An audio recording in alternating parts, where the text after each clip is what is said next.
Good morning, everybody. Welcome to Thursday. I would say it's Star Trek Day, but we already had Star Trek Day. So this is another Star Trek Day. There's always more Star Trek. So we're going to start with our normal daily warm-ups, and we'll move on to working over here on the tablet and everything like that. I don't know if today's going to be a short day. We probably will be running a normal day today, but we will find out when we get there. I'm still loading Clip Studio Paint, which went to the wrong screen. Who knew? Okay, let's go over and start the warm-ups. I'm noticing I'm getting a lot of crosstalk on this particular camera. We'll go ahead and head on over. Okay. Now, like every morning so far, we've done our warm-ups for the day. We're going to go on ahead and do the same things we've done the last couple of mornings. You can join me if you'd like. Join me at home if you want. I'm going to go on ahead and with a pencil, I'm just laying in a couple of lines here, like this. And like this, leave some room over here. If we leave some room over here, we could do the long vertical lines too. We'll be leveling up on this at some point pretty soon here. But for right now, we'll just do this. Alright. So we're going to go on ahead and do 3 of those lines. We're going to do 1. That's going to be fun. Oh well. It can't be perfect every time. 2. We'll do 2 big lines like that. And we'll do some curves.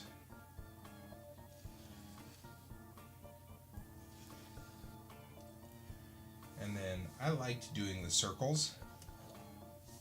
They were good practice.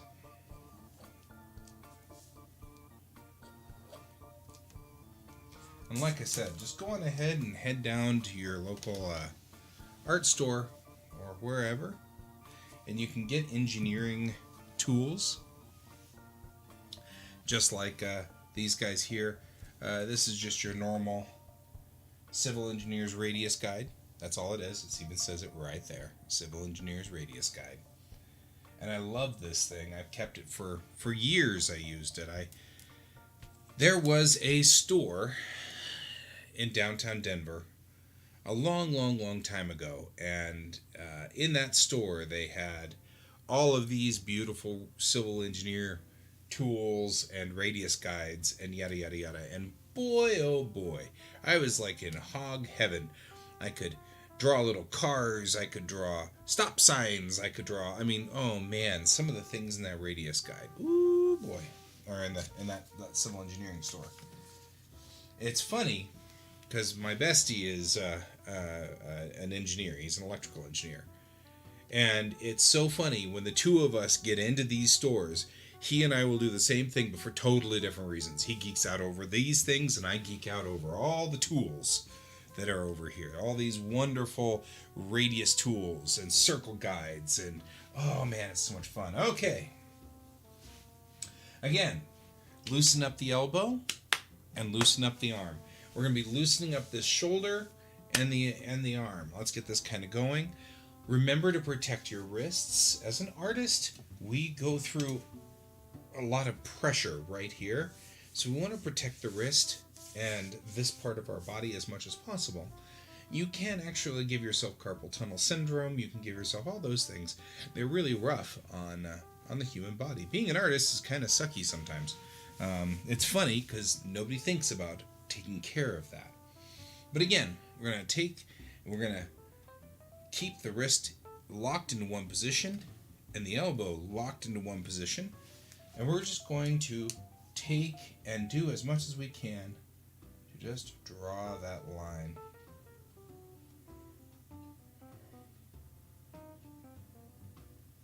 Right, warming up. 3, 4,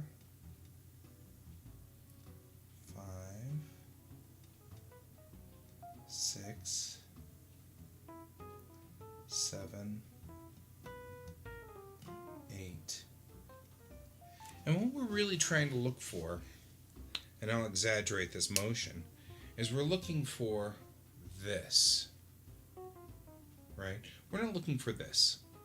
You don't want to be learning this. We want to be learning this. You want to be pulling the pin across the paper, okay? So here we go. I'm going to do it again.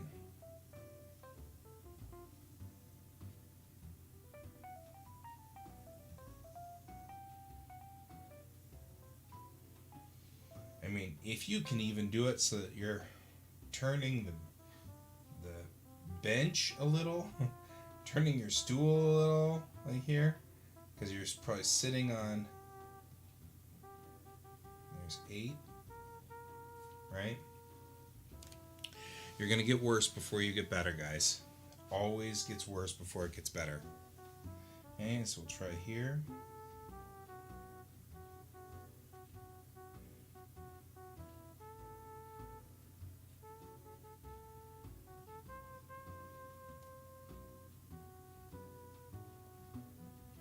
Four, 5, 6, 7, 8. There we go. Now we're going to do the long ones. Again, make sure your arm is straight and holding. 1, 2, 3, 4, 5, 6, 7, 8. Do the same thing here. 1, 2, 3, 4, 5, 6, 7, 8. And I don't know if you guys are seeing this, but these lines are getting more, hey, good morning. The lines are getting better. All of my lines are getting better. We've been doing this every morning now for the last few shows. And you can see that I've got less of a bunch going on here on this long arc. And even here, right? And because I'm just locking up everything, I can't read what you're saying. Let me go over here real quick and see what you're saying. Yep. Brent is saying when he used to do lines, he'd do them in short sections. And that's the difference. That's what we're trying to kind of break that habit of. That's not to say you were wrong, Brent, by any stretch of the imagination. But one of the things that you'll notice when artists are painting, they're painting like this with their arm extended like this, and they're painting in strokes like this, and they're moving like this. And when we use the pencil in a stroke like that. It gives it makes it easier for us to get long, smooth lines. But you have to practice at that, because of course all of us start out the same way, which is writing, right? We're writing. So we're moving in little teeny movements from right here, this part of our hand, just this part of our hand going up and down and up and down and up and down. But to be able to get the skill of being able to lock the elbow and lock that shoulder and draw out here, this gives a much longer arm. It's the exact same thing as this guy, right? And that's what we're after here.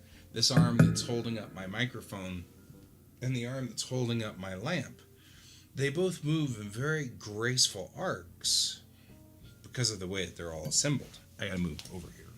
Read.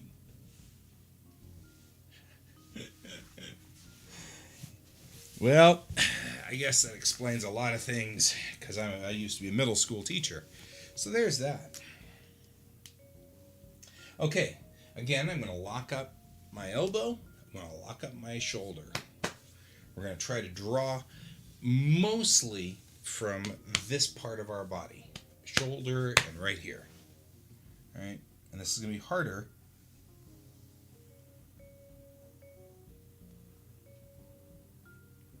And we didn't do so good the first time. That's all right.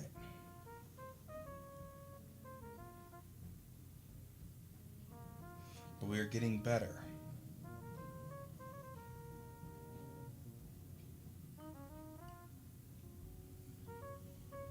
There we go.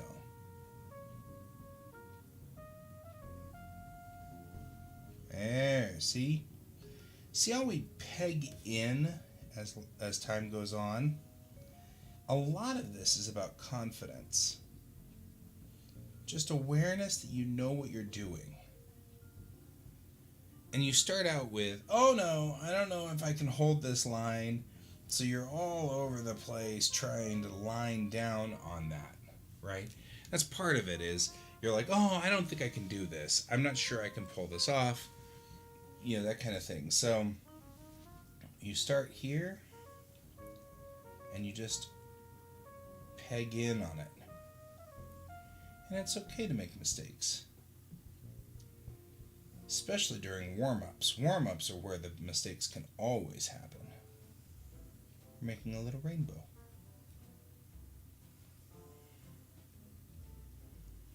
You missed, Brent, me talking about my love for civil engineering tools.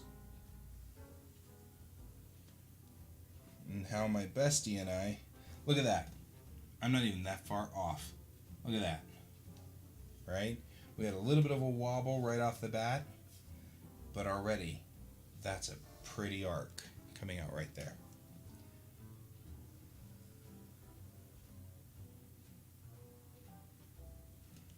Man.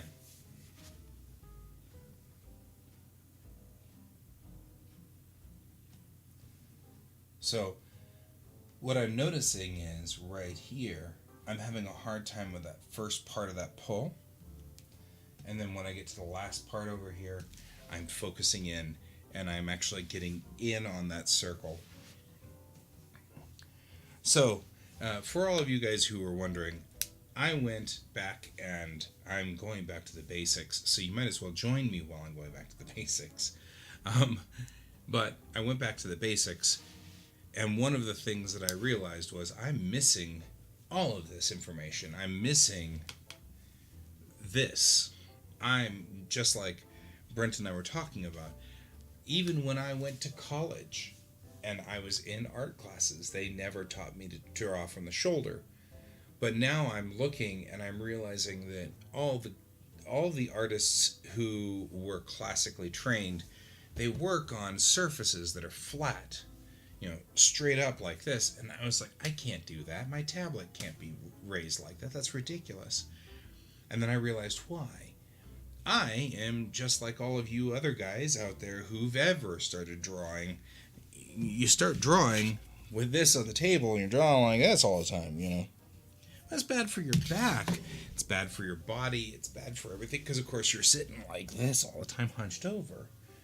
So, drawing from your shoulder, not only is it great for keeping your arc smooth, but it also keeps your back up straight. And since I knocked my back out last week, again, I've been kind of a little bit more cognizant of how is our body set up, right? So it's better when I've got my arms supported like this.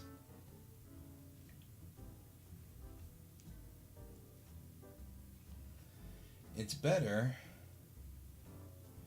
I get a smoother line when we're doing it that way. So let's move back over here. We're going to do some more warm-ups over here.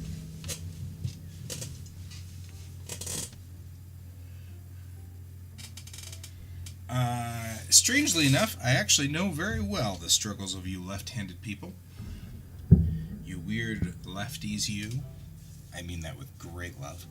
My sister is a southpaw.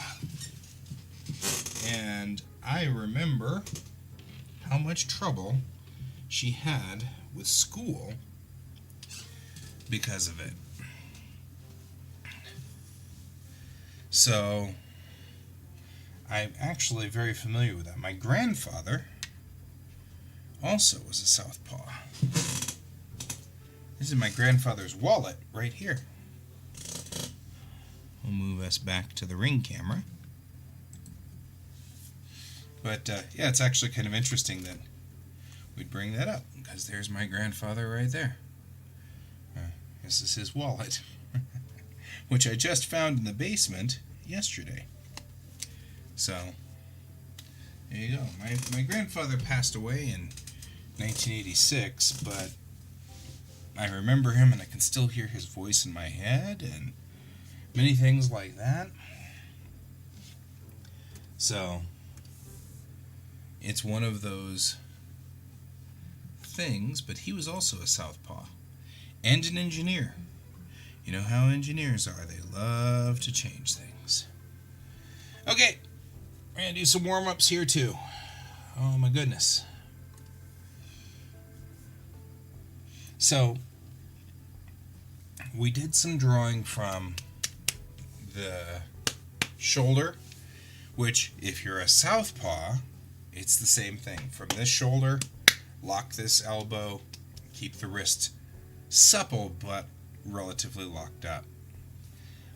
But the idea here is you really, really, really want to be moving from up here as much as possible, so that when we draw, we're drawing in a very loose style, and we've got the ability to be very, very loose, and that's better.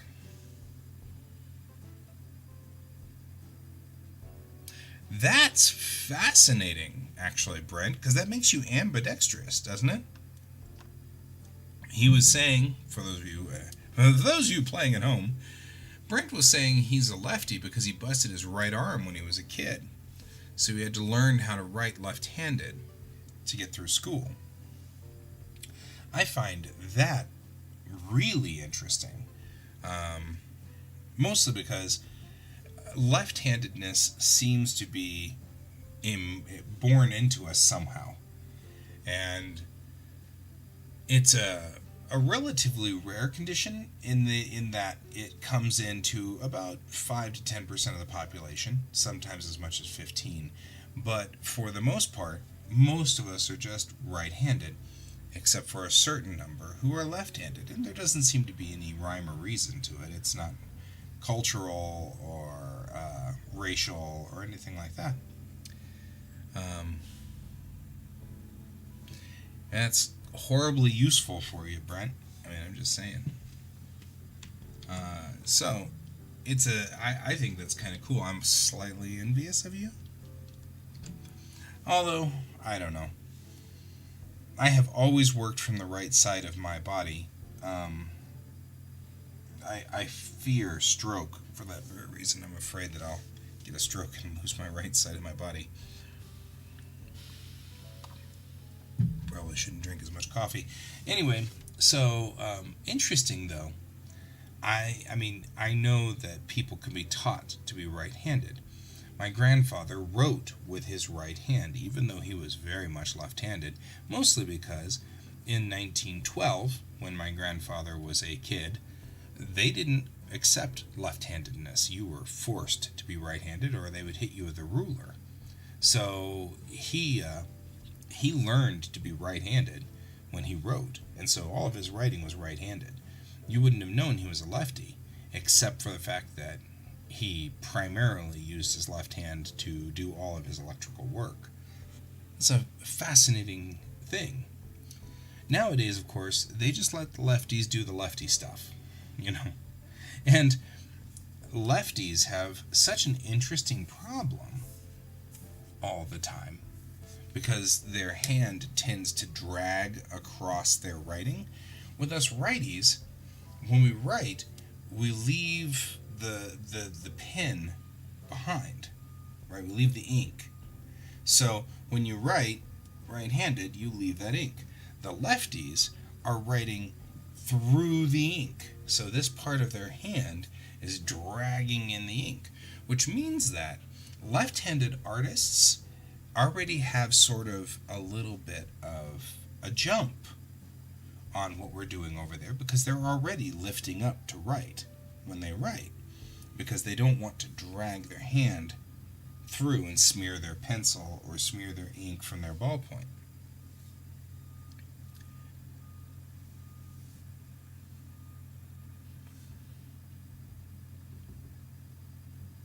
Which is interesting to me.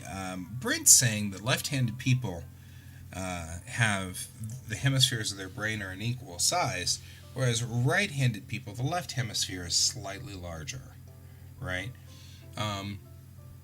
That being said, I find that somewhat fascinating because, of course, the way that our body works, the midline here, the corpus callosum, which separates both sides of our brain, the creative people are on the right side, and the logical people are more on the left side, which I have never been a very logical individual. I've always been seriously creative. I'm very much on the right side of my brain. Ask me to add 2 and 2 and I'm going to come up with 25. That's just the way it goes with me, and I know that. And it's, it's the way it works. However, I can draw anything, So there's sort of that back and forth there. It makes you wonder how things work. So, oh no, don't apologize. I actually am fascinated by psychology. The logic behind this, it plays in everything we do. Even as artists, psychology is critical, right? Doing things where you're trying to think about what you're doing, that's vital. It's how people think, how people see. As a storyteller, that's important. That's important to a storyteller. We've got to know, how does this work? What will this play? How will this play? If it's 1982 and I've got two male protagonists in love with each other, I have to know that that's going to be a problem. There will be people who will be turned away from the story because of that factoid. If it's 1953 and I have a male who's black and a female who's white and they're in love with each other, I have to know how that will play. Psychology plays a big deal in this because our creative sides sometimes don't fit our biases, and so we as creatives will sometimes generate a story and not give it a second thought about how it's going to play out. And there are a number of horrible disasters where a story came out because it was just played out by a creative and it had an unintentional bad thing happen to it. Something horrible would happen to it. So,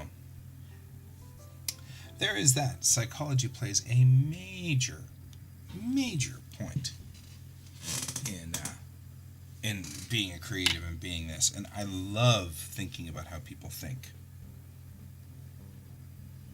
So what we're going to do here is I'm going to pull up. We're still in warm-ups, even though we talked for a while. I'm sorry. I'm apparently in a talking mood.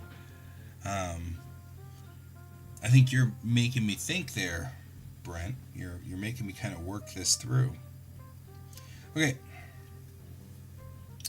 I am perpetually trying to figure out how to get better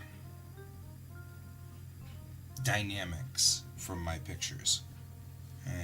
So what I do is, first of all, I absolutely adore my buddies who are cosplayers, but my buddy cosplayers will be on Instagram, and I will snap pictures of my friends who are cosplayers or dancers or things like that, so that I can pilfer and steal the pose. You know what I mean? They're good at doing poses that are, you go to lunch in 5 minutes. Wait, you go to lunch in 5 minutes. That means you can stick around with us.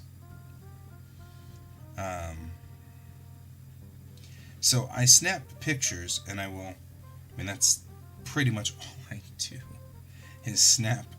And I'm not trying to keep the pictures for any reason, so I don't mind if I just screen cap it.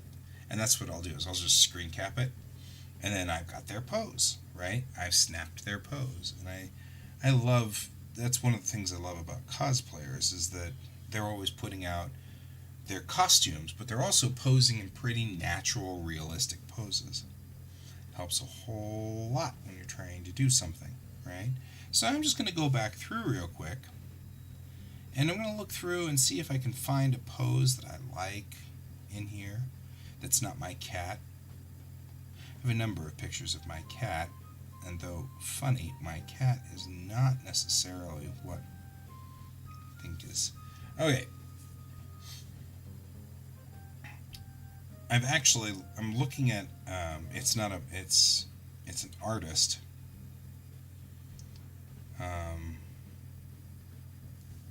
So, I should stop making me do that. So, the artist here is Art of 666K, which I think is a Warhammer reference. I'm not 100% sure. But the piece is this. And it's hard to see, and it doesn't really matter. It does matter because the art's good. But the piece is cool.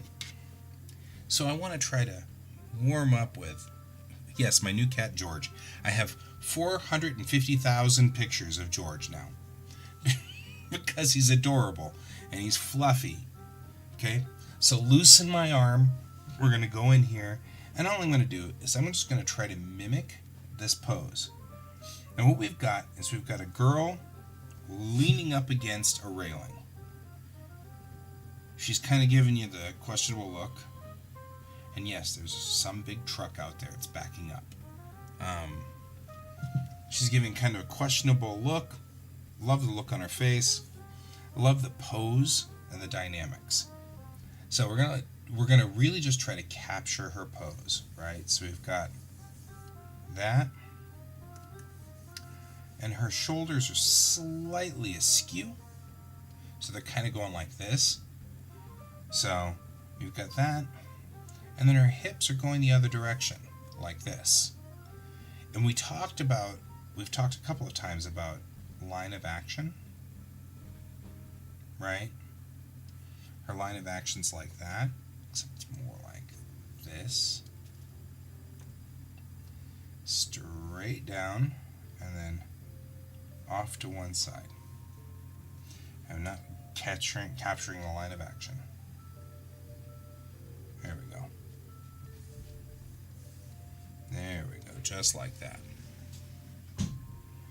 So, looking at this way, this is where we're going to put the hips are really cantered to one side. We've got to remember that they're also rolled forward. So we're going to make this like a box to indicate that it's rolled forward. Right? Like this. And then the chest is turned to one side. Like this.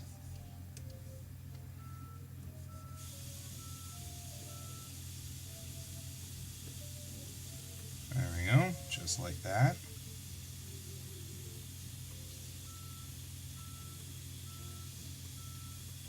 All of the weight is going to be on this leg.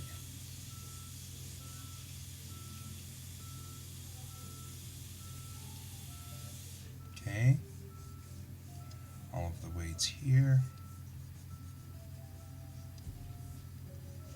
Now, as far as the shoulders go, in the picture that I'm looking at, her shoulders are rolled forward because she's putting her hands in her pockets. What says it got in its pockets? Right? So when we do this, we're going to roll this forward like this.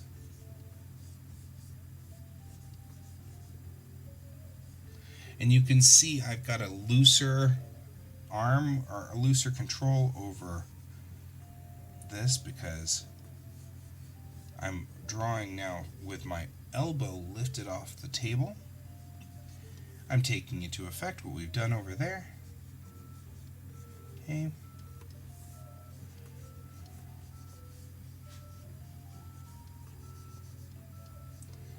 Oh man, I wish that truck wasn't backing up so much. It sure is backing uppy. right?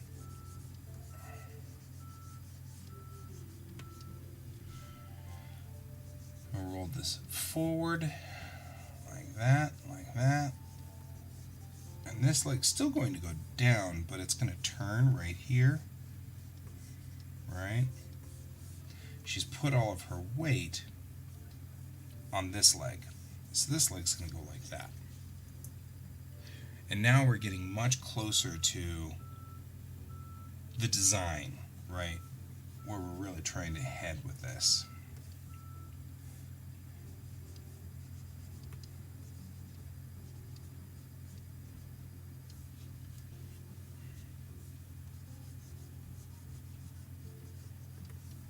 Like that. And this actually could be out further, depending on where she has her hand. She probably has her hand here in actually her pocket. So we'll do that. And now we're getting markedly closer to our picture, the original picture.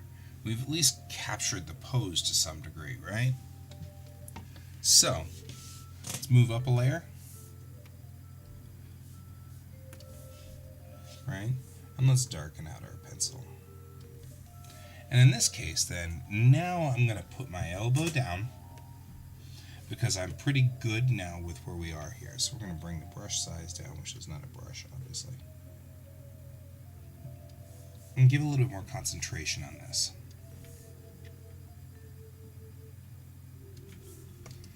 Right? We'll do this, we'll do this. We're just going to concentrate. And this is where we can actually zoom in. Once you've got the basic outline, we put the basic down so that you've got tracking ability, right? We've got to be able to track in here. Right, so we're going to do this and this. I fear that we are going to have the truck backing up through most of this. I don't know what that truck's doing. I don't really care at this point. But apparently he's having a hard time getting parked. Okay, so these are the trapezes. That's the name of these, the trapezes and the mastoid right through here are these muscle groups, right? The clavicle bone is the top of the rib cage and it sits right here. And you can actually see the divot right here for the clavicle. Your arms will draw a direct line through your clavicle. Right? So, we know we're going to need that here. I'm going to go ahead and just draw this to remind me that I want this to arc up like so. Arc up like so. Right? The thing about like bras and things like that across the front here is that they do have these really nice gentle arcs. And so you don't want to be too rough with those arcs. You want to make them gentle out and then gentle through like that. Drawing women is all about curves and lines. It's a joke because of course everybody's like, oh, she's curvy. Yeah, whatever. The truth of the matter is that it's actually kind of difficult to do this, right? And her pants actually don't go that way. They go up and over like this because she's leaning back, right? Everything's about her leaning back. So when we put in things like, we're putting in here her abdominals, these are going to be extended and these are going to be crushed, right? And this is the linea alba, and that literally means white line, but it's that line that separates the abs on either side. So we're going to put that in there too. But I think, hi George, how are you? Are you fine? Are you having a good day, George? George has decided to visit me. He just thinks, what he thinks is fascinating is he's watching all of the little bars over here. And so He's entertained by that. Did you know that you were on camera, George? Did you know you were on camera? Did you know that? Did you? Did you? I'll move my coffee out of the way. Don't stand on the keyboard. But you can see he's very fascinated by all the controls here. Let's move this over here and he'll be more fascinated by it there. He also thinks that the mouse is entertaining. There's nothing over there, George. Look over here. See these? There. Look at that. There we go. And he's purring too. You can't hear him. Here, let's do this, George. Here, go.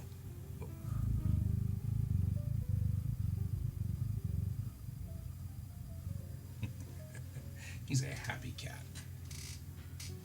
You're a happy cat, you know that? There we go. So, I guess George wants to help me draw. I guess that's his thing. He's into that today. So, he's just into being a helping cat. Yeah, and he licks. What a goober. You're a good cat, though. Yeah, you are. He is duly fascinated by everything you can't see over here because he's fascinated by all the lights. I've got lights rigged and I've got all the stuff going on over here, and he's just a happy cat and he thinks this is fascinating. I know, I need like a George table right here so he can just, and maybe when you're a little older I'll put a little cushion right here and you can just hang out there and be with me when I'm drawing. Because George is George. But I love the fact that you can actually hear him purring here.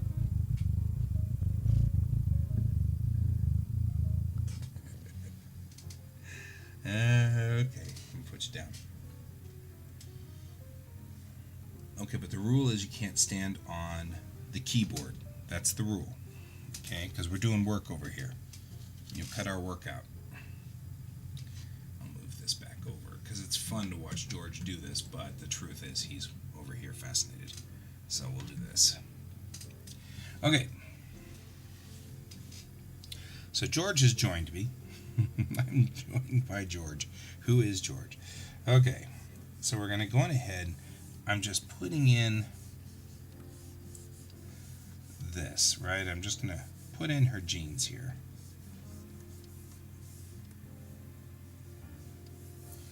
And we're working on the seam of the jeans. So you can just put in that seam. There we go. And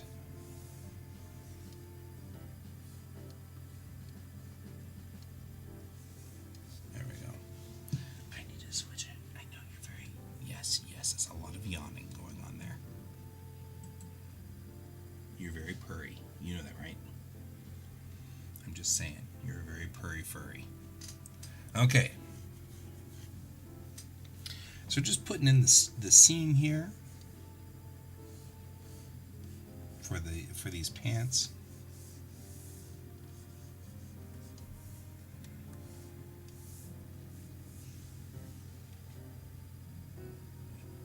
Yeah, don't attack the screen.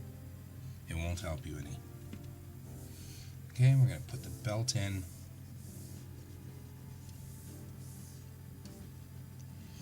No. Leave my coffee alone. Pesty cat. Nope. You don't need coffee. You have lots of things, but you don't need coffee.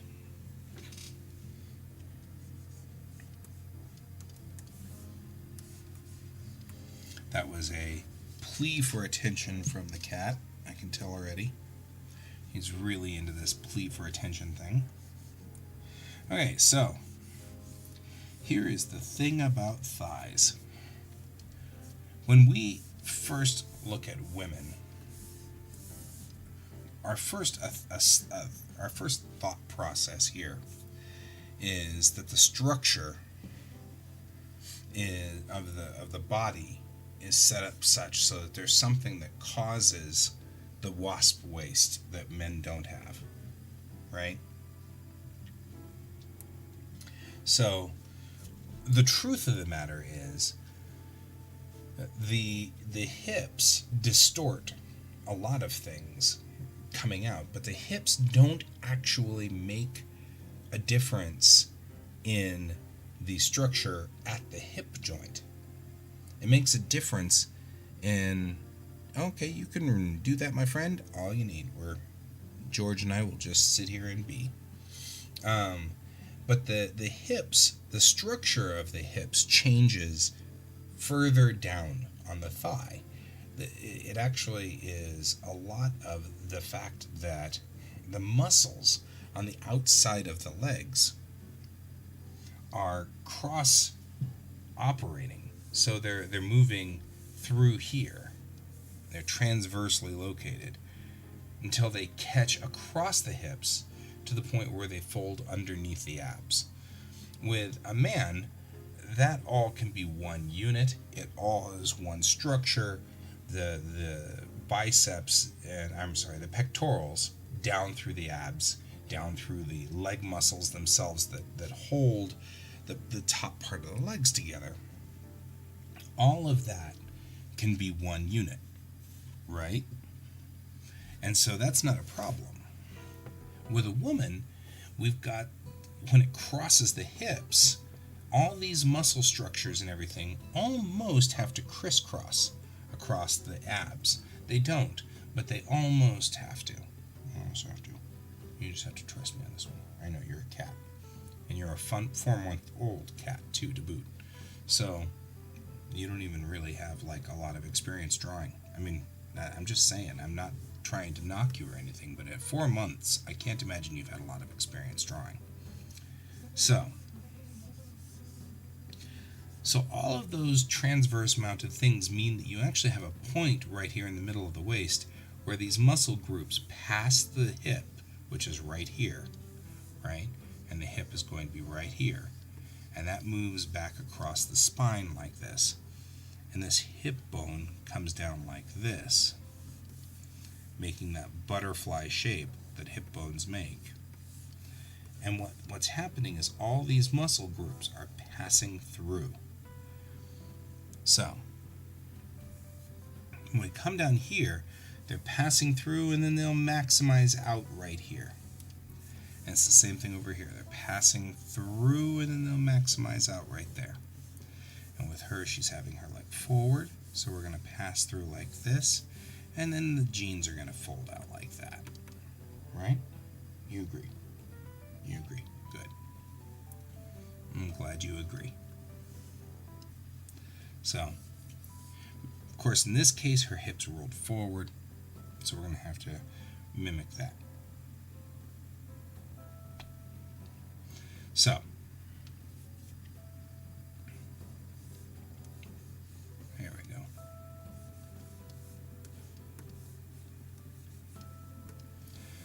go. Okay. I head back up here, and I like to bounce around all the time on these, right?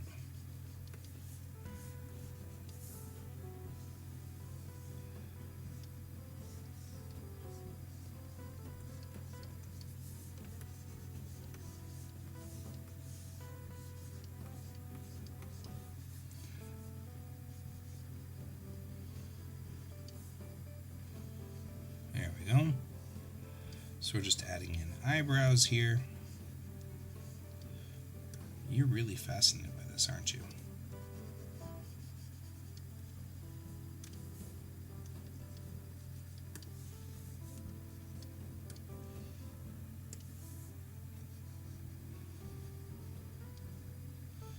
And then we'll add the eyes in.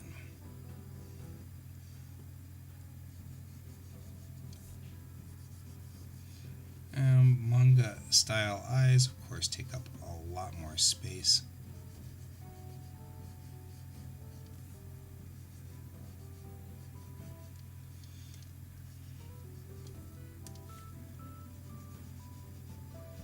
The nose just indicates that there's a nose there. And the mouth. Oh, you have a mouth. It's right there.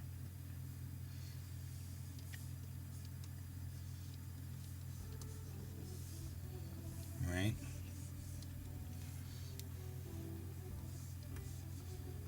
There we go.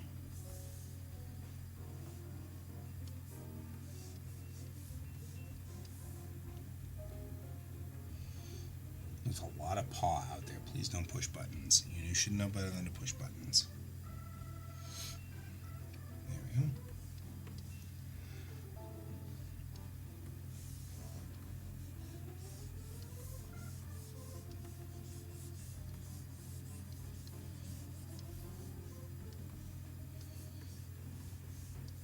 There we go, like that. Gesundheit.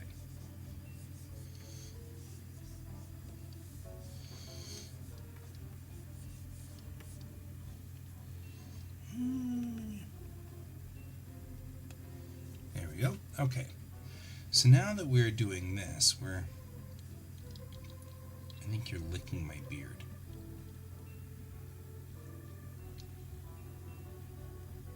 I find that to be somewhat disturbing. Thanks for grooming me.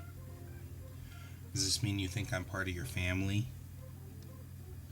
I think it actually does, rather literally. Alright, you done? Okay, that's there we go. And that's all the visiting time I'm gonna get. He gave me a little smooch before he went away, and then he left. That's what I get. Okay. Now we look at the drawing, and we've based pretty much roughly where we're going at with this, right? It's pretty close. Yeah, there we go. Pretty close. That's a pretty close approximation of where we're going on this. Okay. I think I am part of this family. I guess that is sort of a thing. And hello, Luna. Welcome to the show. Okay. So, and that was a visit by George, by the way. If you were wondering, I don't know if you have been with me enough to know that we have a new member of the family here. His name is George, and he is an adorable 4-month-old who apparently likes to sit here and watch me draw. So there's always that. Okay, now in this original picture that I'm looking at here, where I'm just kind of taking the pose from, in this original picture, she's looking up a little bit more, and I kind of like the tilt down of the head, so I'm going to go on ahead and do the same thing right here. I'm going to take the face, and instead of having eyebrows here and here, I'm going to take this crossbar and I'm going to move it down. So the crossbar is going to be more like this, right? That's going to move her hairline down just a little bit, right? But this bar tells me where the eyes will be. And in this instance, it also tells me where the ears will be, because the ears are going to be here, because they line up with this crossbar. Cool. Now we're going to move in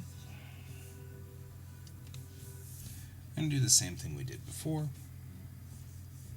Move the eyebrows to here. Since the head has tilted down, we now have quite a bit more of a level to kind of go down on, because even when you have eyebrows that are up and happy, when I tilt down, it doesn't matter. They still look like they're hanged down like so. It's a mini kitty. He is adorable too, and he's a rambunctious little pest in the middle of the night too, chasing everything, little pieces of paper, everything like that, and it's just funny. Okay, so her eyes are now going to be looking up at us like this, right?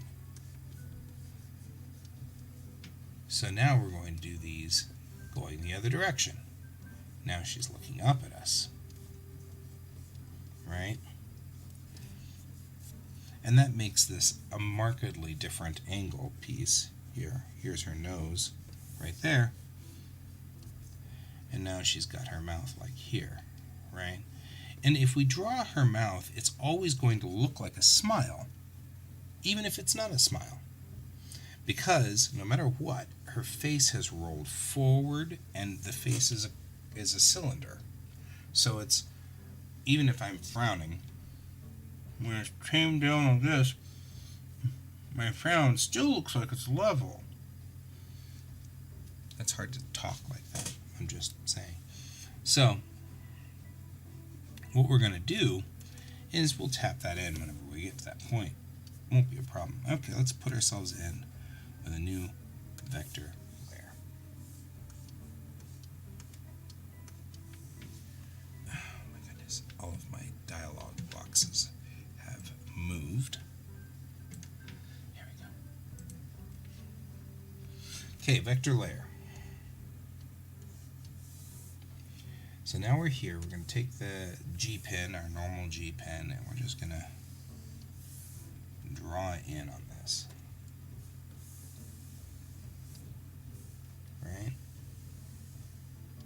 And again, you can see I've lifted my elbow off of the table, and I'm drawing mostly from my shoulder. That gives me much more fluidity.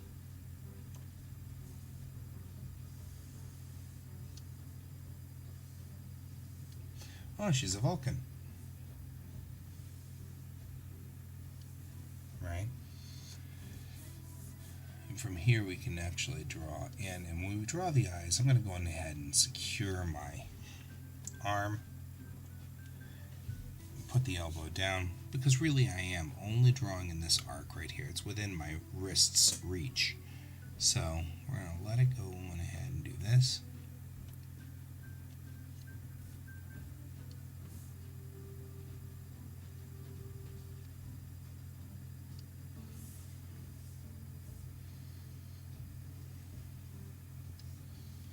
Okay.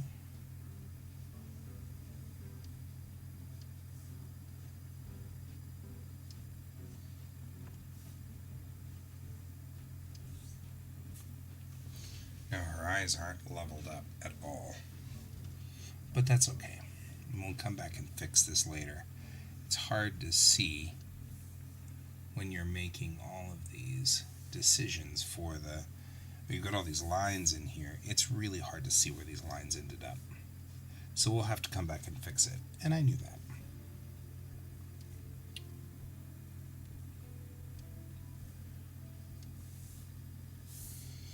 Right? There we go. And again, we come over the shoulder. The bra is here. And you want this line to go down and meet there and then come back up. And the trapezius will be down like through this, and it just connects those two together, right? Then we're gonna pop over here. Again, just draw that bra and make sure that the lines are smooth when they come out the bottom side. It's going to be describing all the way across to this side of the body. And describing all the way across to this side of the body. And we just, underneath here, is one line. One of the biggest mistakes that especially male artists make is presuming that the breasts are like cantaloupes just strapped to the front of the chest. There's a lot of connecting tissue under there. There's a lot of things moving around under there. It's not one unit, and that's a mistake I notice a lot of male artists and some female artists will make. I find that funny because female artists could theoretically just see that in the mirror and know that that's not kind of the case, but you know, you don't think about a lot of these things when you're drawing. You don't think about those parts. You don't, especially if you're self-taught. You didn't get an anatomy class. You didn't get to have to actually sit there and work through the muscle groups on a human. And this is a complex machine. It's a very complex machine. Right? So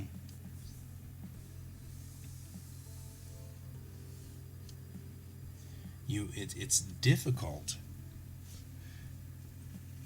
Yeah, they're very much like water balloons, but I also see people put too much into that, like they are literally water balloons, but there's still some skin tension in there, and there's still a lot of restriction to the movement.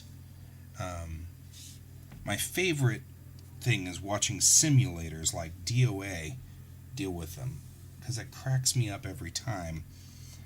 The way that DOA handles breast movement is similar in likening them to, I don't know. All I know is, what'd you knock off? Okay, you gotta come up here slower. Not that fast. So,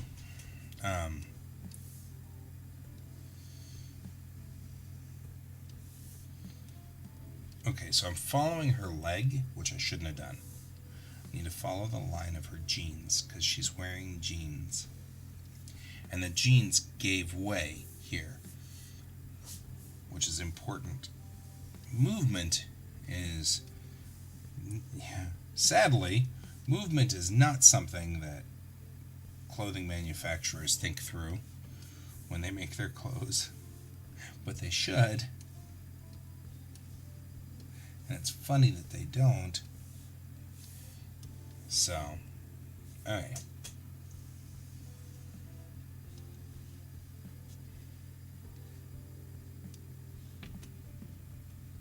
Water balloons. You use water balloons to sculpt your sculptures. That's kind of cool, actually. They will hang like water balloons in a lot of ways. But again, and who knew we would have this discussion about breasts? I guess when you deal with anatomy all the time, it makes sense that somewhere along the line you're going to have to talk about that kind of thing. But they can hang like water balloons. But really, truthfully, any part of our body that's kind of running with fat can also is very similar in that manner. Yes, they don't have pockets. They never have pocketses. What has she got in her pocketses?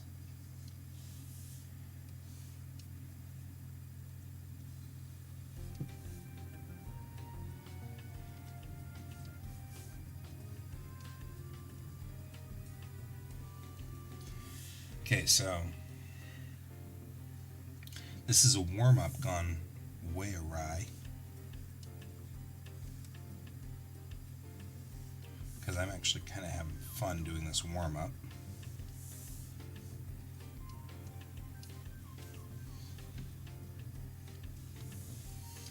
All right, we're going to have to come in here and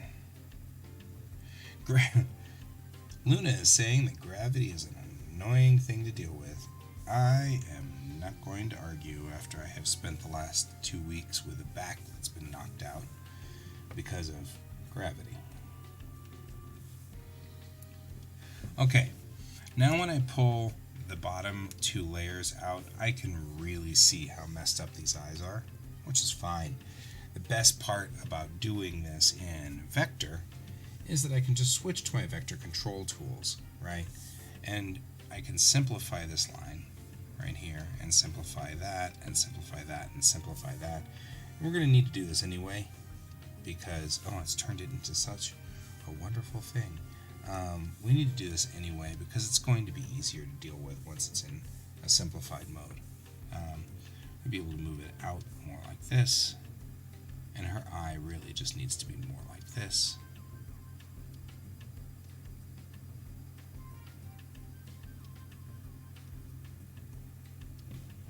Right, we've simplified this guy. Make this so much easier. And we've simplified this guy. And they should be talking to each other, so to speak. They're not really talking to each other, obviously, but the lines should be willing to communicate with one another. So we're going to do that, bring that swoosh back into her eye, because we need that for this particular character.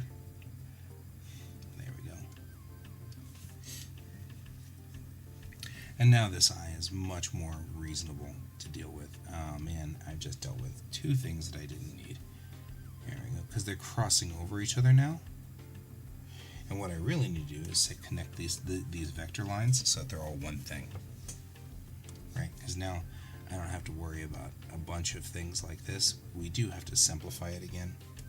Kind of wish it would stop being a pest. Right? Because it's a circle.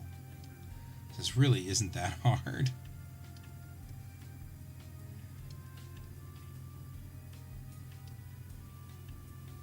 There we go. And that eye is now working the way it's supposed to. Since she's looking up, we're going to put a small amount of white. I'm looking at the wrong camera. We're going to put a small amount of white underneath the eyes. When you're looking up, you can see the white of the eye underneath it. So we're going to make sure that happens. Okay. This guy I didn't draw with two lines because I'm smart. But we do need that extra point in here to make this work. There we go. Just balancing that out. I don't know what the heck's going on here.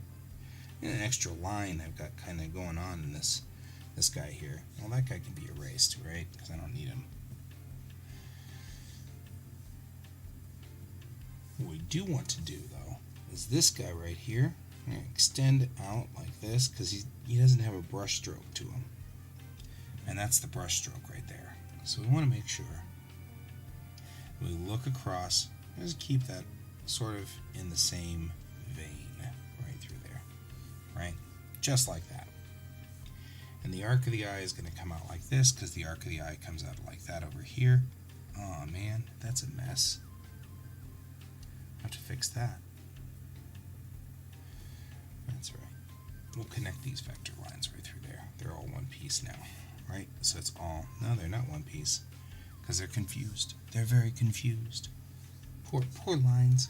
There we go. Not confused anymore. We'll connect these vector lines right through there. We'll probably have to simplify that. But I'm still seeing like cross points like this, which don't need to exist.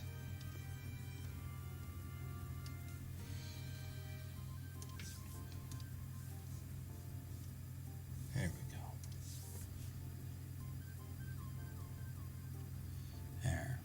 Now I'm just going to take this line and I can actually adjust it just a little bit because though it's great that she's got this wonderful mascara going for her, we really don't need that. We're going to scale up the width over here just a little bit on the edge, like that. That'll give much more drama to this part of the eye.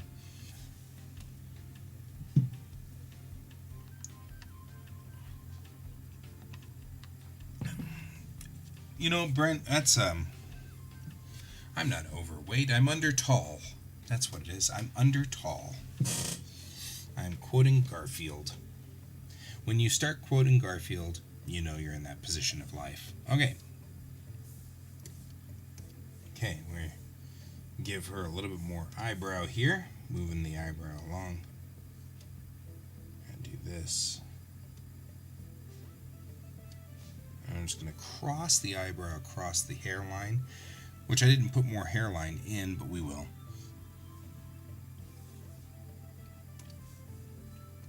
Again, I really want to simplify this, because there's really no need to have more than just a couple of points on this.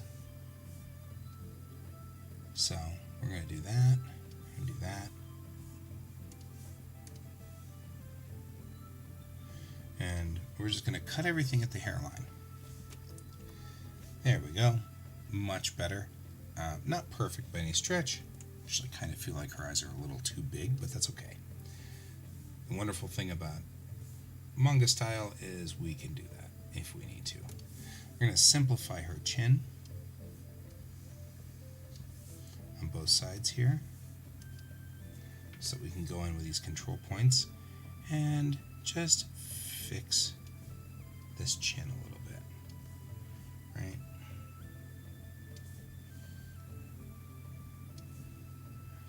And you'll notice that we also have them crossing over like this, which is fine because we have a specific tool for this, right? And then we can take, once we've done that, and we can connect the vector line right through there. We'll simplify it. That's important. All right.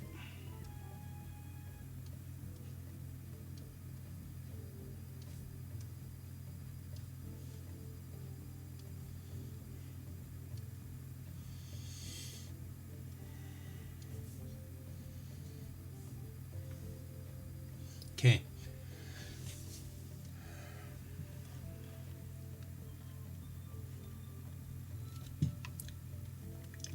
Oh yeah, I used to say that all the time. I have decided to get into shape. The shape that I have chosen is a pear.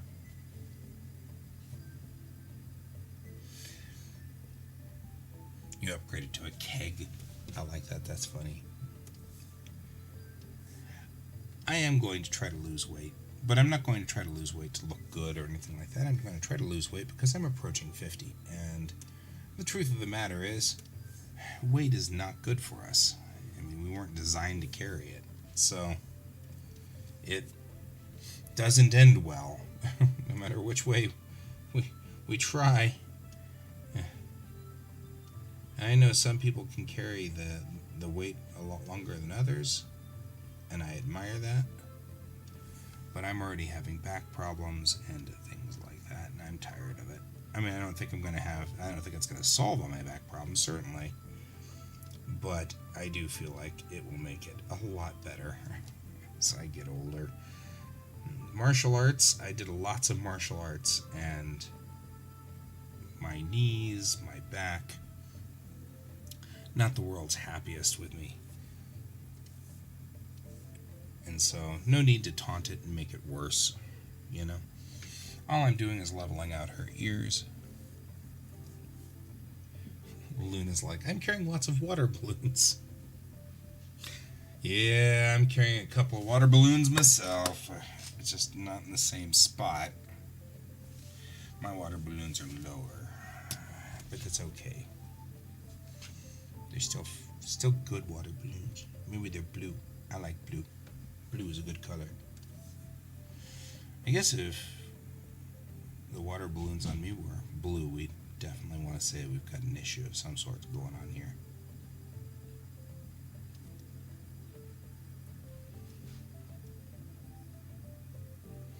Alright, so I'm just leveling out her ear on both sides just to make them balanced, because we've got to go through there and deal with that balance at some point. Also kind of want to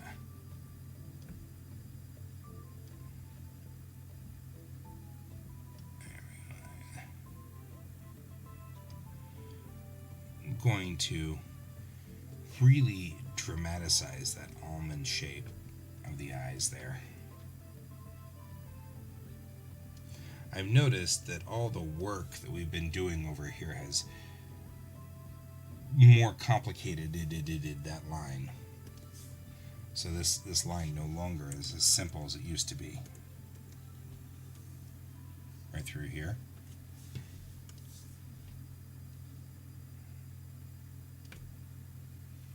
There we go, much better.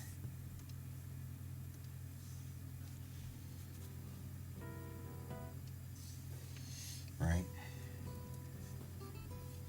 Dramatically dramatic almond-shaped eyes now. If we look at the whole picture now, we have a much different take on the picture than we have here. Right? Looking at this picture, we've taken the same pose, but we've got a much different take on it now.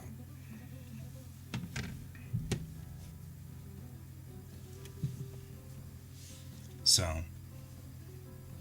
one of the other things we want to do is indicate that her body is collapsed down.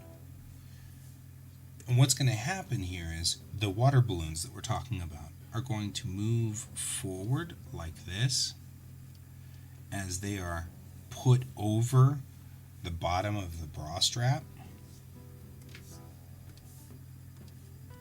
So they're going to push down like that, depending on the size of her breasts. And it's going to be dependent on everything. But as she's folded over like this, the top half of her body is going to collapse down onto the bottom half of her body. Right? I've really highlighted her abs and the linea alba, but the truth is when we get into any kind of coloring for this, that's all going to have to go away. But it's all just there to get me on the right line, so that whenever I put in lighting and everything like that, I know to highlight here and to darken here and highlight here and darken here. So that's where we're really headed with that. So it's kind of what we're after on this. But there are a lot of things, we've got a lot of work to do on the top half of this body before we get to the bottom half. Not the least of which is finishing her hair. So I'm just going to do that. I'm going to do that. And we're just going to make this easy. So she's just going to have like a little curtain of hair like this. That'll make it a whole lot easier for us to deal with. It won't be a big problem. And then we can not worry about her ears popping up above this like that, right? And make this easy.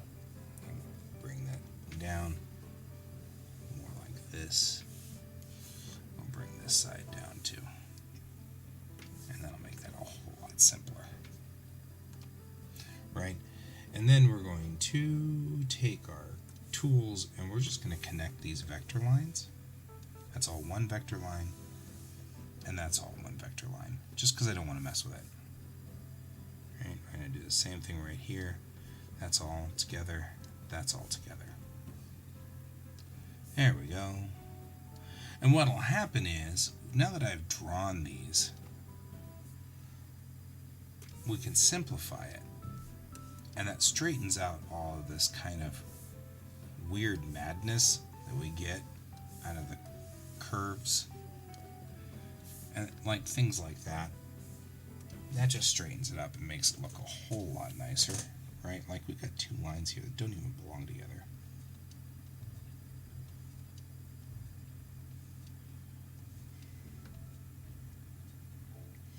One might argue that this isn't actually easier, and it isn't really easier.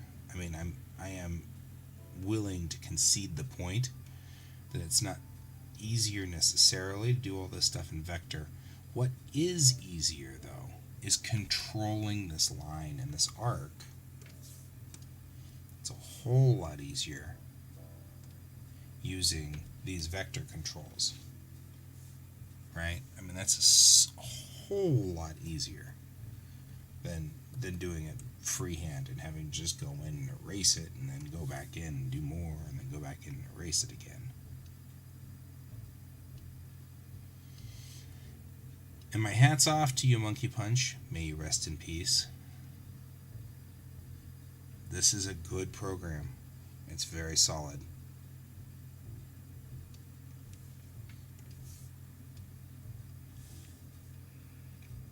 Right? So there we've got that line. Looks very elegant. It's very together. It's very with it. It's a together and with it line. Take those two lines and cross them across each other. Then I can go like that, and then we can connect it, which is what we're going to do next. So, simplify up here. Makes it a whole lot easier. And then we've got only a handful of control points up there, which is great. Right? This is working just fine. And can be like this.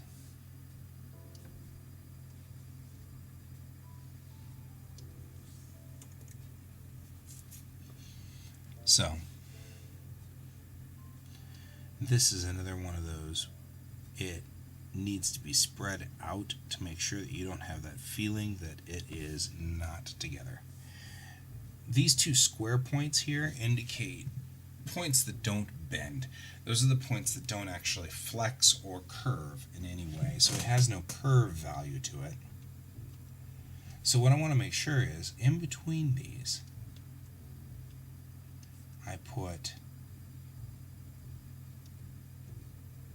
a curve unit in there so that it makes that work, right?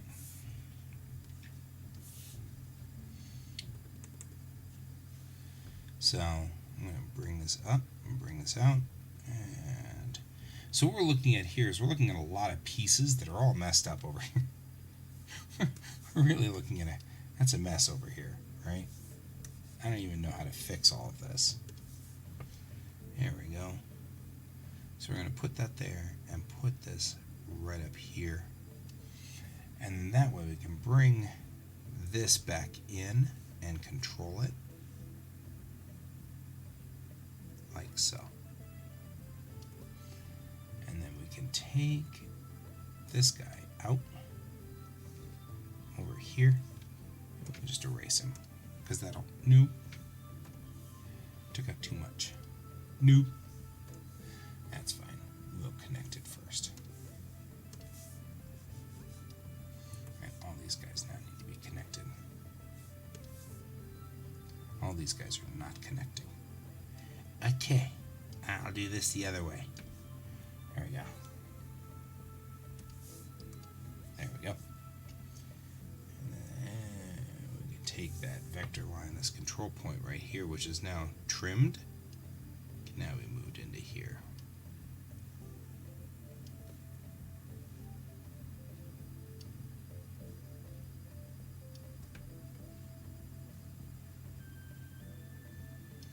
And that's what you should be reading. Much smoother, goes through there just fine.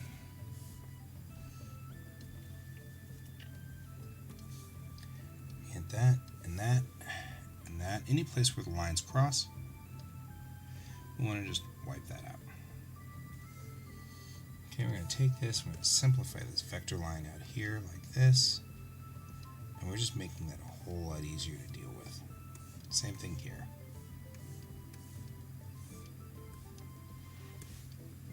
Especially if we have any place where it's going to be multiple. Okay, see, this needs to be fixed. So we're going to go like this. I have no choice but to keep calling breasts water balloons now, and it's all because that's the discussion topic that we have decided on as a group. I'm just saying. I need to put like a disclaimer saying that I'm not responsible for the weirdness that the orphanage over here has.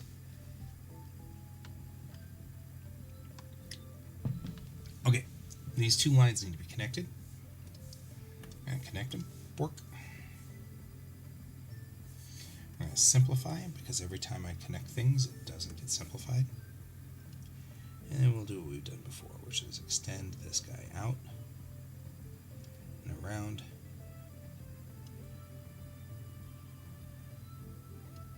And she does not have a large chest, so I don't have to actually bend this out too much. In fact, this is much more dramatic than I tend to go. I like how it's changing the dynamics of this entire shape right here. Give that curve a little bit more weight on the bottom.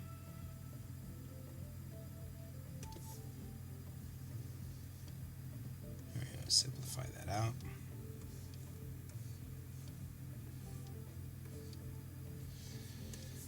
This set's going to need help.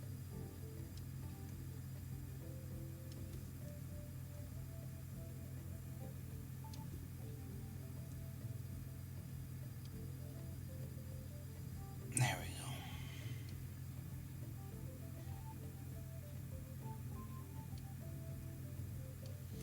There, that fits.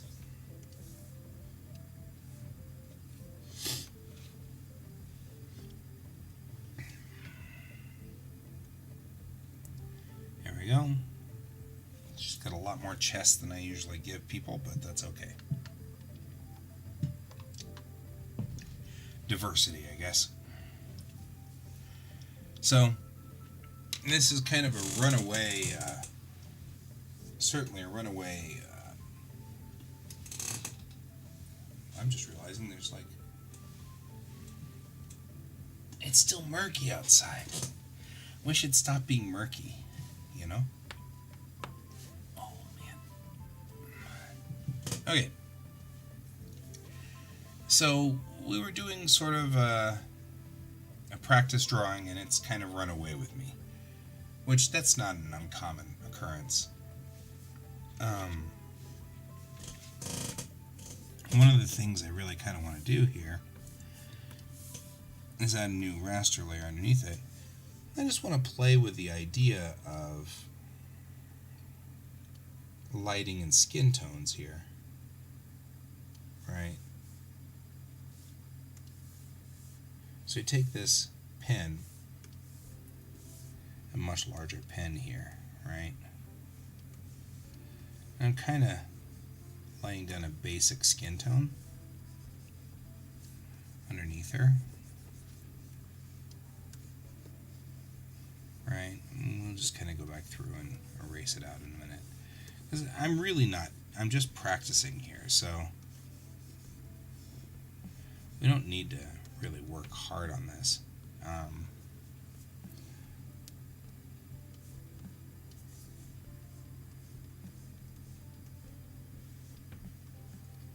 Alright, we'll just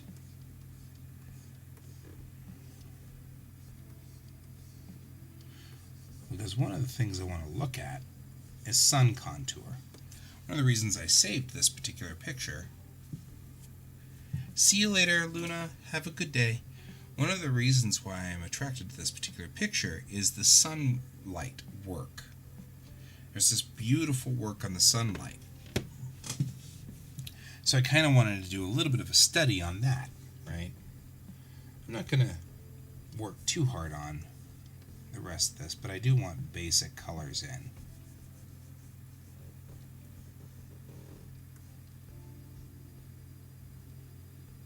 So I'll put in my basics.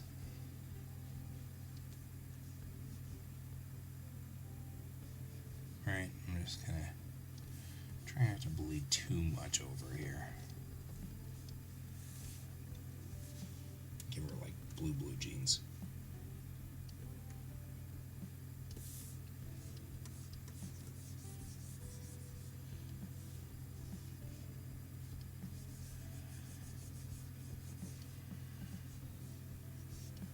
And when I look at this picture that we were working on before,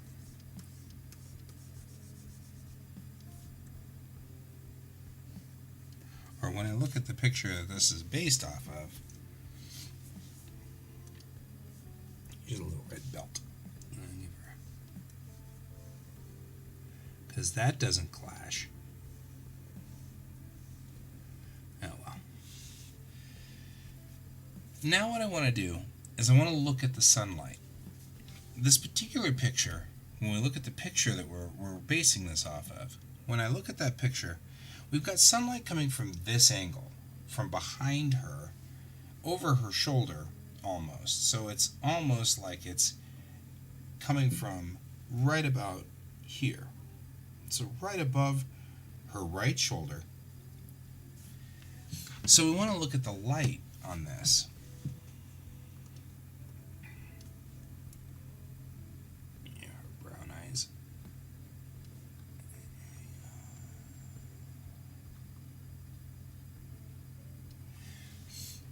So when I'm looking at this picture, we're looking at a sunlight that's coming from right here, right? That's the source of this. So I'm going to take and I'm just going to sample the skin and I'm going to bring that up, right? Then I'm going to talk about the idea of right over her shoulder, which will come in across like this, incoming cat. And we're going to remember that this shoulder right here is round. So we're going to be describing that shoulder piece. And then we look, you're causing destruction somewhere.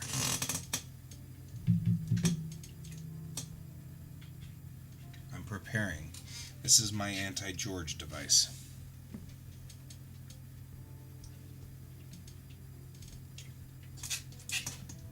Don't attack chords. Okay.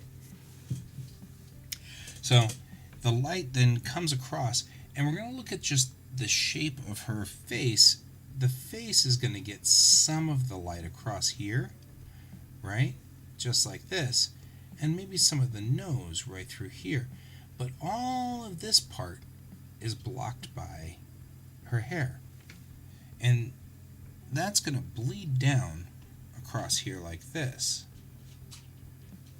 Seriously? He doesn't learn very fast.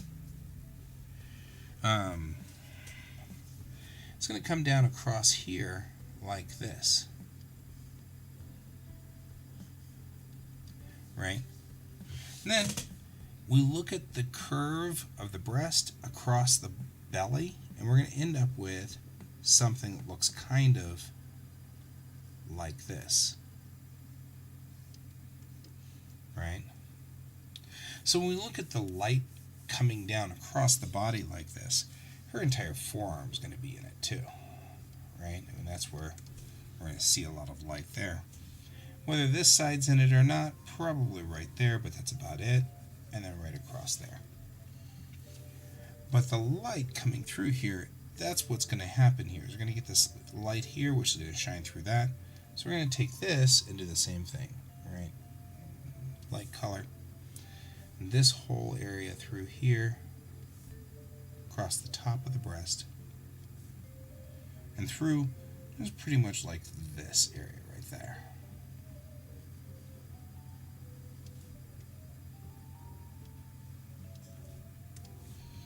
Right? The same light source is coming through there. Her hair, take through here and just come along here like this. We need to remember a couple of things about her hair, and that is that it's going to be thinner through here as we go through. It is a catastrophe. He keeps attacking chords and things like that, and I really don't want him to do that. So we're only looking at a single source at this point in time. This is our single source of light at this point. We'll work on our secondary source in just a moment, because we're doing a light study. That's really what we're doing here, is a complete light study. We're discussing and talking about how light strikes, and we're looking at this piece that's already been done. The light study has already been analyzed. The light has been analyzed in a beautiful way in this piece. Art of 666K. So we're just looking at that art right there.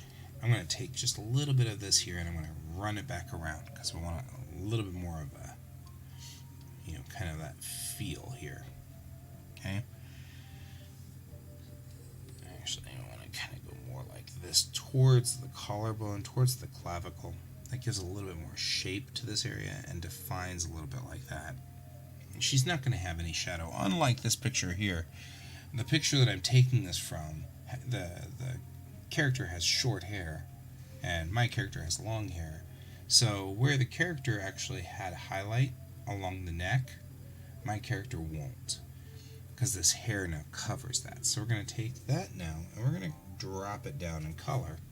We're going to go in here like this and just do that, because of course the truth of the matter is we're going to have dark through this area right through here, and it's going to pretty much go dark through this area right through here. I'm just doing an analyst light study on this. That's what we're doing. We're just doing a light study.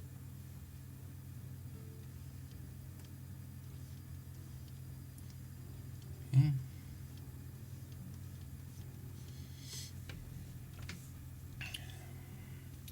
Then what we'll do is, because we're here, we'll go on ahead and just darken out the eye. Like that.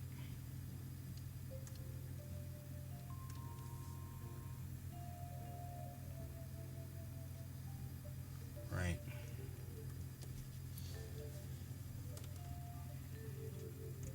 There we go. Might as well, we're already here. Now I'm going to take this skin tone and I'm going to drop it down. And we're going to hit this area right through here. And we're going to come along the back side of these abs. But I'm going to leave a line on the other side, right here. And that's for the highlight coming around the outside, on the other side there. And like I was saying before, this is where I'm going to start darkening in the abs. Right, this indicates a lot of design through this area where she's got just some serious musculature going for her. Maybe she's super muscly. Who knows? Right? Then through here, I'm going to do the same thing. I'm going to leave a lot of this open through here. And then that way, we've got kind of a light line going this side of it. Right? Like that. And now we're going to look at this side over here. We have a little bit, this isn't as dark, but I'm going to make it slightly more dark, just a little bit. It looks like that's more than I meant slightly, but that's okay. Because this arm goes back and then comes back around on the other side. Okay, so like that. And this arm should also kind of go dark through this area. I'm going to do that too.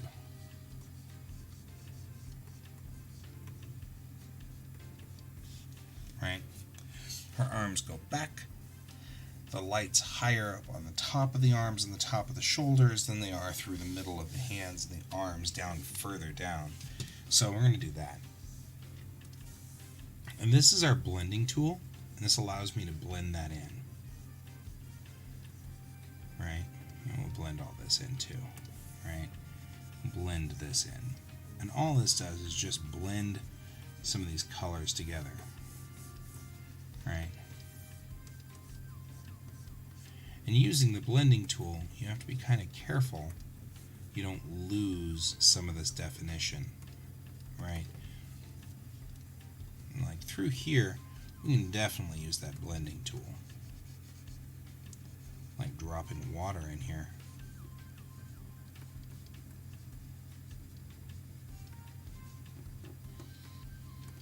Right?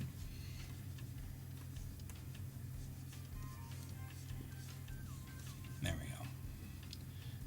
Now one of the things I'm noticing is I'm getting that blue off of here. Is getting over on here. Right?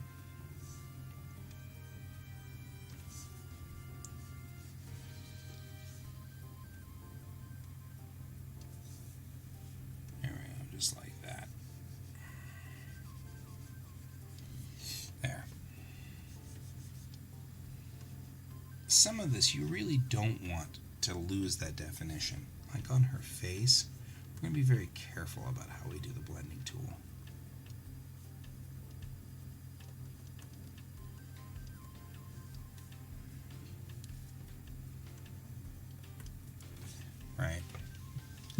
So most of painting is about laying down flats and then blending it in.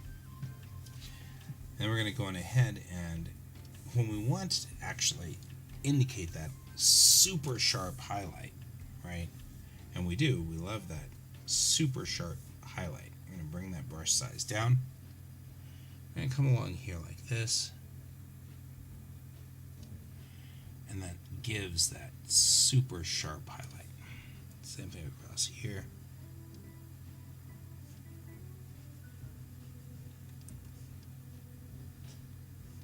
And I'll get far enough away from here that when I want to blend in with a blending tool, I don't have to get near that touch of that highlight there. And that line will be very clear.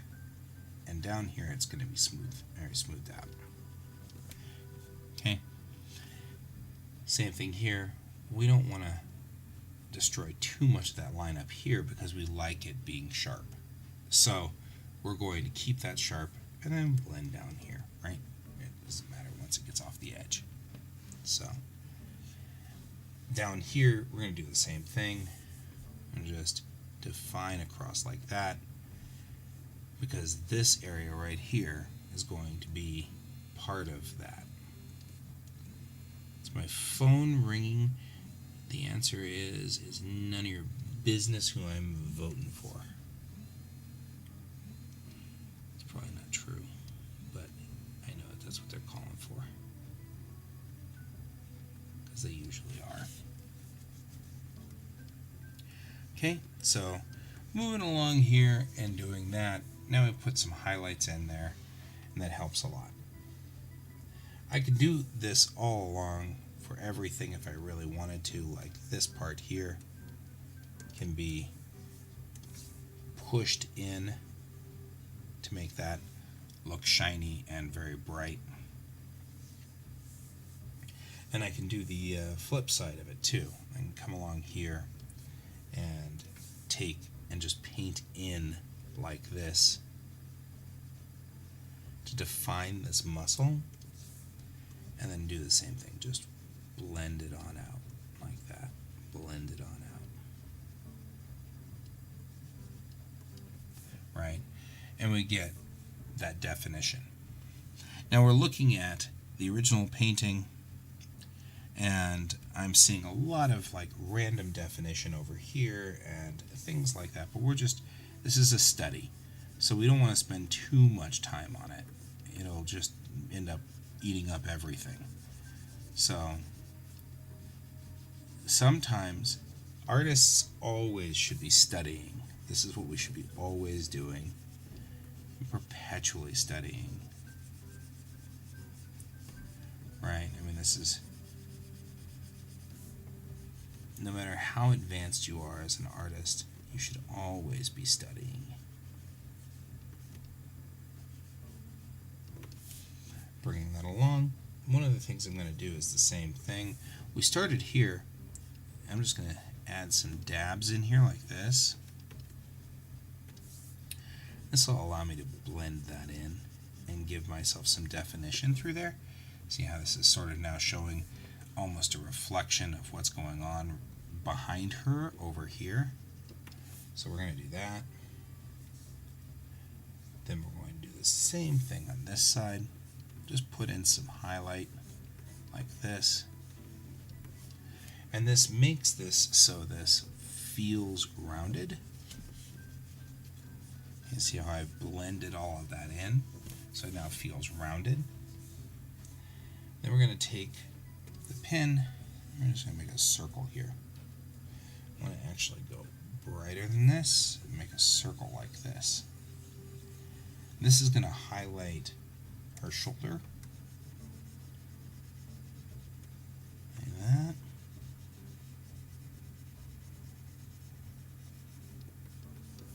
There we go. Thus, bringing all of this into that structure. The other thing, though, is that her structure of this arm is going to have sort of a stripe through it like this, of just slightly lighter color. Right? All of this is forward. this structure here. This is this entire structure through here. The shoulder and the top part of the pectoral muscle, which raises up across the chest and then comes into this zone right through here like this. The good news is this is going to help me fix this problem of the bleed over between the two pieces. So I'm going to do that. I'm going to just blend that in, right? Just make that blend in. Like that, right? That gives it a highlight. It looks like it's leaning forward a little more. The structure is coming forward, but it doesn't have as much of a highlight as over here where the sun is. Right? We have to be careful. The closer we get to that side of the color wheel, the more this is that sunlight. Right? So we want to be careful with that.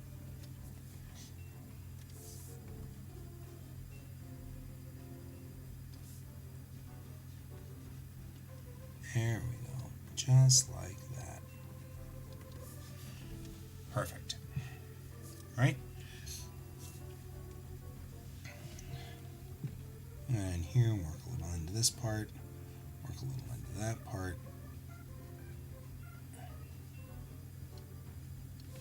work a little into that part. We'll move across like this. I'm actually going to kind of highlight this part of the ab.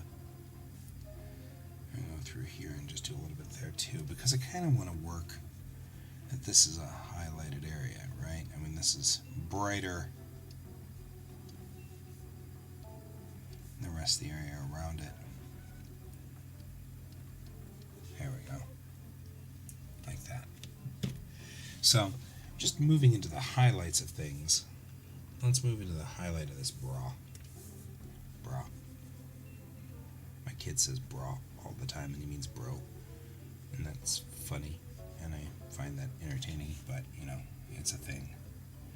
I'm going to bring this into the shadow just a little bit like this, because we are going to want to show this has curvature and design, right, like that.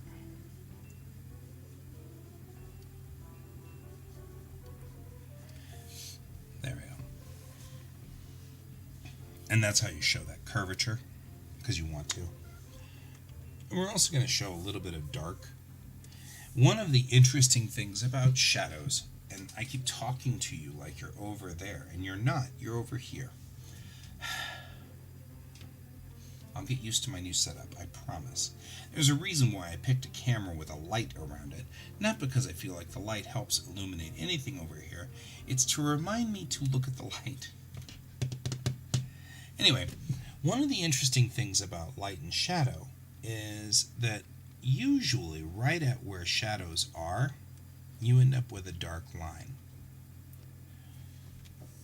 Because there's an underlight going on here, right? So we're going to just put in this line and blend it in here. And that helps just define this a little. Right? And it's gotten a little dark here, and that's fine. But you'll notice that that looks a lot more realistic looking now. It's got a lot better realism to it with this line in there. Right? And we haven't even talked about this side. So let's talk a little bit about how we're going to highlight up that side. We're going to talk, it's just mostly this zone right here and right through there. Those are the biggest areas that are going to be highlighted here. We're going to come back around like this. There we go. Just giving a little bit of a push. We've got to remember that there's a bridge through here where this comes back up out of this section of the like the little valley of the cleavage here. We've got the valley of the cleavage. So it's like a war. We had the war of the valley of the cleavage. This like valley in here where we have to work on bridging these two together so that that actually looks like one unit.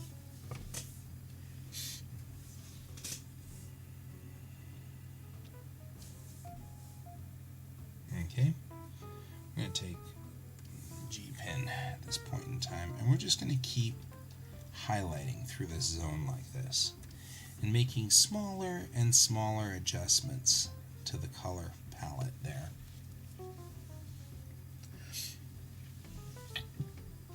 I feel kind of like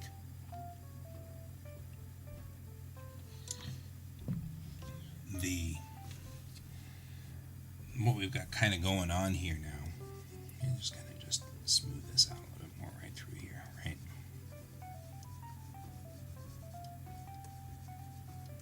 There we go. Defining across the musculature like that, right?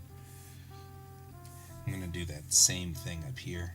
We're going to just take and lay in a small amount of darkness through here, which will be blurring back out, and over here as well. And that's just to give it that roundness, right? We want that roundness through here. And I'm going to do that, I'm going to do that. We get to blend these in, and when we do, we're going to end up with a lot more roundness coming in. Right? Because it's kind of heading off into that area where it's going to be, not only is it dark over there, but it's reflecting back the brown of her hair, right? That color choice is going to be that way, right? We're going to just catch all of the lines in her neck through here.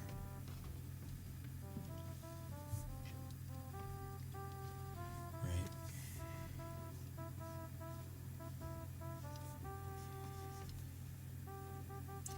Now, the lines of the neck actually move in like this, but I want some of this cross white here kind of go in.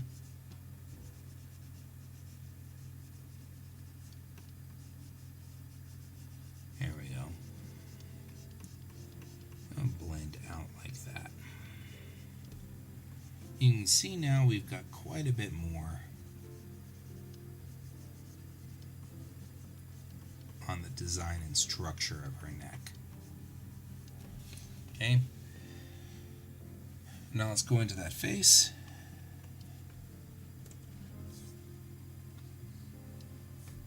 I'm going to grab, nope, I'm going to push the wrong button. Nope, I'm going to still push the wrong button.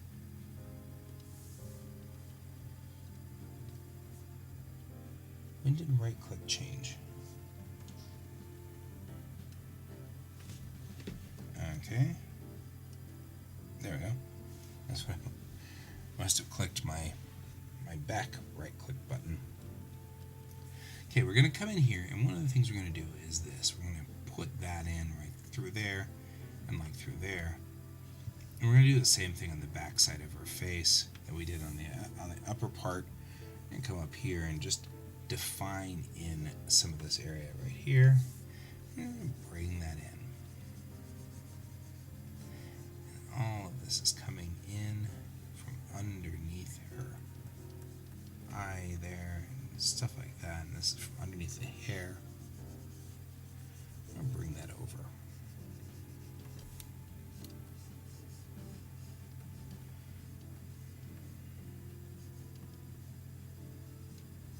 Right? All of this is just getting us into this like darkness over here. We've got this dark ear, and it's going to be dark, and there's nothing we can do. This side of the face is in shade, and it's going to be that way until we put in the bounced light. Once we put in that bounced light, it's going to change everything. We may not get to the bounced light today. We may have to do it tomorrow.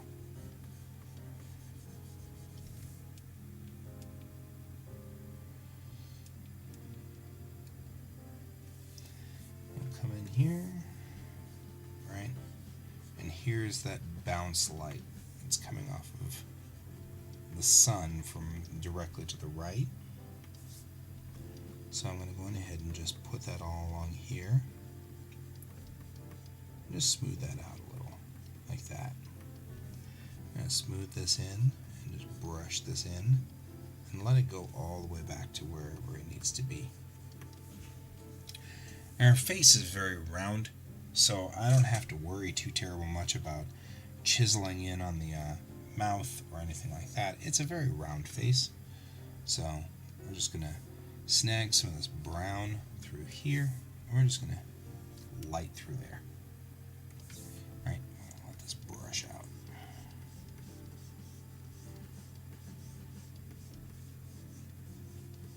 Now we've made this look round, right? You can see very much how the shape is coming through here. We made this roundish right through here. And now what I'm going to do is, at some point in time, we're going to have to decide for ourselves what color is the offset color for this. All right.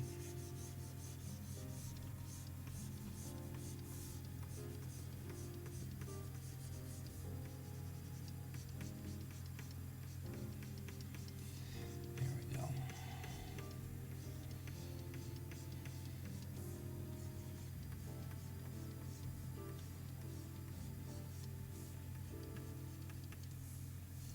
There we go. So we're just doing this. And what we're doing is just smoothing this out. Clearing this through. And it's looking a whole lot nicer, right? Finding it fascinating that we're sort of at this point where I look at this painting. We've got some fascinating light study going on here, and it actually looks really nice and really clean. And I like the way it's looking. I like the way that it sort of, we've got balance going on here. We're doing a lot of the interesting light work. We'll come back to this tomorrow because I'm actually fascinated by where we're going on this one. So definitely this is an interesting study that has gone way further into the study than I meant it to. But that's okay. You've been here through the entire thing and you kind of watched me do it. So you're there. So there you go. This is sort of a light study that we've got going for us. I like it. It looks cool.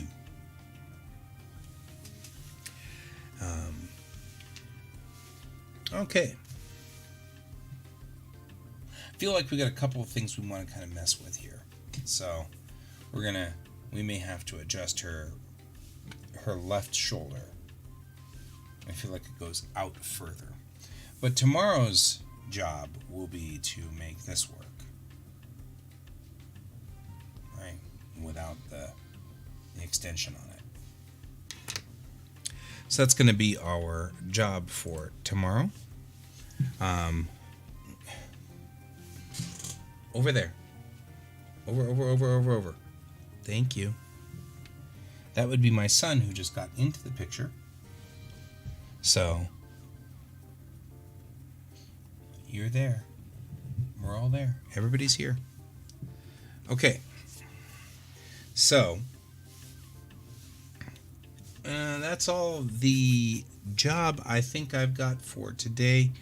We're going to end a little early, just 5 minutes early, just so we can get going, and mostly so I can go explain to my son why he cannot walk into the picture on this show at all. Yeah, he needs a haircut. His hair is almost as long as your daughter's. So, there you go. I'll go talk to him a little bit about this, and we will see you all tomorrow. Have a great day, and keep your eyes on the stars. Good night.